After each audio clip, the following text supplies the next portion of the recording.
नमस्कार.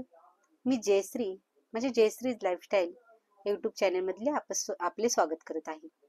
मी आज आपल्यासाठी एक विशेष वस्तू आणलेली आहे, ते म्हणजे ड्रेस मटेरियल, जे माझ्या मैत्रिणींना जरूर आवडेल.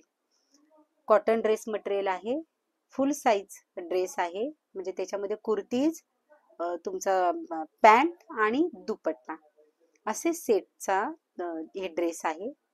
आणि कॉटन कपडा आहे, अतिशय सॉफ्ट कपडा आहे. जे स्क्रीनवरती जो नंबर आहे त्याच्यावरती तुम्ही मला व्हॉट्सअप करू शकता. त्यामुळे मी तुम्हाला आणखीन व्हरायटी मी तुम्हाला पाठवू शकते तुमच्या व्हॉट्सअपला. आणि प्लस तुम्हाला जी साईज पाहिजे असेल, जे कलर पाहिजे असतील, त्याच्यामध्ये तुम्ही सिलेक्ट करून मला सांगू शकता. फुल ड्रेस आहे, ऑफिसला जाण्यासाठी, कुणाला गिफ्ट देण्यासाठी, तसेच तुम्हाला नेहमी वापरासाठी अतिशय उत्तम असं मटेरियल आहे. कॉटन मटेरियल आहे. त्यामुळे एकदा बघा आणि आवडल्यास तुम्ही नक्की मला रिस्पॉन्स करा, नक्की मला सांगा.